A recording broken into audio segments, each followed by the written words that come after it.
Създадох нова ера за вас. Ще установя тази нова ера по целия свят.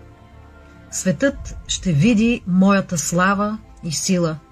Светът ще дойде под кръста ми. Светът ще чуе гласа ми през новото поколение от мои ученици. Културата на Исус Христос от ново поколение вярващи.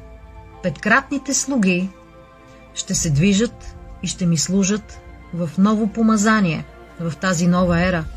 Всеки ще има достъп до мен, ще слуша и освобождава моите откровения. През новата ера ще видите силно духовно поколение, което няма да има нужда от посредничество. Те ще се нуждаят само от подкрепата на духовни бащи и майки, тяхната чувствителност, нежност и вяра. Колко са важни духовните майки и бащи, колко е важно ние да станеме духовни майки и бащи. И Бог го прави това нещо сега. Той излива Неговото бащино помазание, апостолско помазание, излива Неговия дух, за да израснеме, да станеме зрели. От деца, от юноши, Той ни прави да бъдеме духовни майки и бащи. И това се случва сега. Много от нас влизат в нов етап на вярата си, в нова възраст на вярата си. И в духовното майчинство. Това е една прекрасна духовна възраст. Духовното бащинство. Това е чудесна духовна възраст.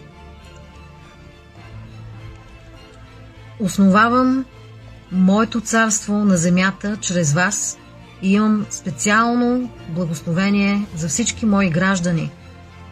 Аз виждам как моите предани хора страдат, за да видят промяна в света, и аз съм тук, за да ви кажа, че вие започнахте да променяте света.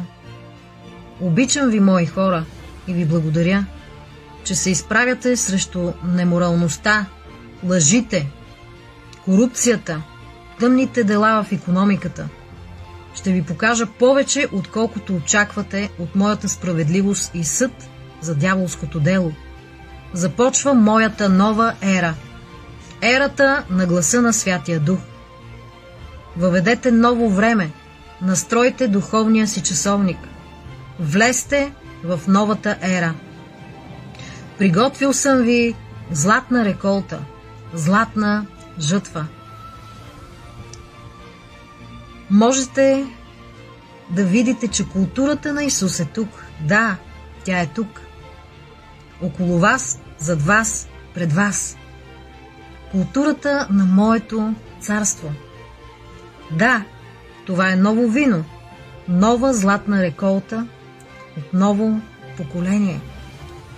Културата на царя на царете, Исус Христос, се основава на правилата на моето царство. Културата на Исус е свързана директно с сърцето ми. Това е непрекъснат достъп до моето царство, моята слава, моите ресурси, моя глас и моето присъствие. Новата ера настъпва. Халелуя! Новата ера. Ние сме в нея. Тя е настъпила. Искам специално да се молиме върху това слово. Благодарим Ти, Господи, за новата ера, която е настъпила, в която Ти си ни придвижил, в която се намираме. Благодарим Ти, Боже, за ерата на духовни майки и бащи. Това е Твоята златна ера, Господи. Благодарим Ти, че Ти ни говориш, че Ти ни откриваш Твоите времена и Твоите сезони, за да бъдеме в час с Тебе, с това, което Ти правиш, Боже. Благодарим Ти, че си ни дал това сърце, на Христови войни, на ходатаи, на Божии деца от петкратно измерение. Благодарим Ти, че Ти ни водиш в това. Ти ни изграждаш в това. Благодарим Ти за пустинята, за всеки един, за който имаш пустиня, Боже. Благодарим Ти за пустинята, през която ни прекарваш, за да ни изградиш като идентичност, като характер, като поклонници. Не да обичаме човеци и да издигаме човеци. Не да се издигаме ние пред човеците, но да издигаме Тебе, Господи. Тебе, Боже, това е сърцето на поклонника, което Ти оформяш в нас. Благодарим Ти, че Ти ни прекарваш през Твоята пустиня, колкото и да е тежко, трудно, разпъването на аза, умирането на егото. Господи, това е Твоята любов в широчина.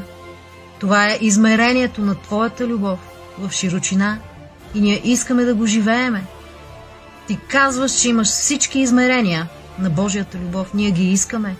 Не само да знаеме и да четеме за тях, но искаме да живееме Твоето Слово във всички измерения. И сега Ти благодарим, че ни разкриваш любовта си в широчината Ти. Искаме да ходиме в Твоята широчина, Боже. В Твоята пустиня, за да бъдем изградени. В Твоята пустиня, за да бъдем тествани, преди да влеземе в служенията си. Преди да ни повериш мисията, която имаш за нас. Искаме да бъдем тествани. Колкото и да е трудно и тежко, ние искаме да имаме това време в пустинята. Защото това е Твоята любов, която Ти показваш в широчина. Това е Твоето освобождение, Господи. Благодарим Ти, Исусе. Благодарим Ти за всичко, което правиш за нас. Очистване, освобождаване, изцеление, умиране на аза. Благодарим Ти, Господи, за Твоята широчина. Там е Твоята свобода. Там е Твоята истина. Там е Твоето обновяване, Господи. Благодарим Ти, че имаме този пример с нашия Спасител Исус, който мина през пустинята. Благодарим Ти, че имаме това откровение, Господи, за Него, за да можем и ние да бъдеме като Исус, да бъдеме като Исус. Искаме да бъдеме като Исус. Искаме да имаме характер Христов. Искаме ум Христов. Искаме да бъдеме поклонници. Очиствай ни, въди, Господи, изваждай. Очиствай ни, Боже. Предаваме се на Тебе и оставаме в Твоето измерение на широчина. Широчината на Божията любов. Амин.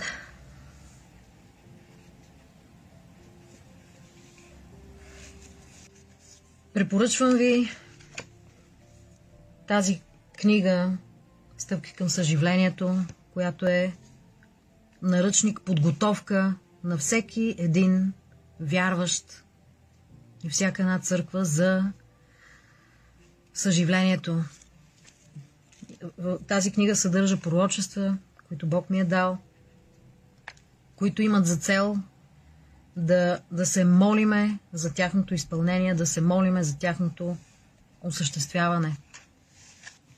Нашия Бог е стратег и ние трябва да го познаваме като такъв и да позволиме Той да ни дава Неговите стратегически планове, стратегическа молитва, стратегическо ходатайство, стратегическо служение, стратегически Святия Дух да работи през нас към другите.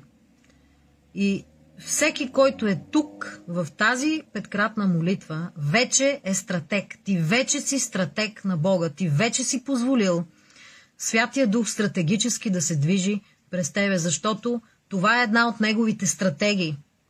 Да се спре всякаква война, планове за война, всякакви епидемии, като стражи, ние да стоиме и Бог да спре всякакви планове на врага и претенции към човечеството за унищожение. Щом си тук, ти вече си стратег. Бъди сигурен, бъди сигурна в това. Всички тук сме стратези и участваме в стратегическото време, стратегическата сила на Святия Дух, който работи през нас в тази стратегическа петкратна молитва. Създадох нова ера за вас. Алелуя! Това пророческо слово Бог ми го даде 2021 година, но от тогава ние вече сме влезнали в тази нова ера и сега, тази година, 2025, ние сме в новата ера на Святия Дух. Тръмп обяви в Америка златна ера за Америка. И аз вярвам, че Бог иска тази златна ера да бъде навсякъде, по целия свят. Аз вярвам и за златна жътва. Не може да има златна ера без златна жътва.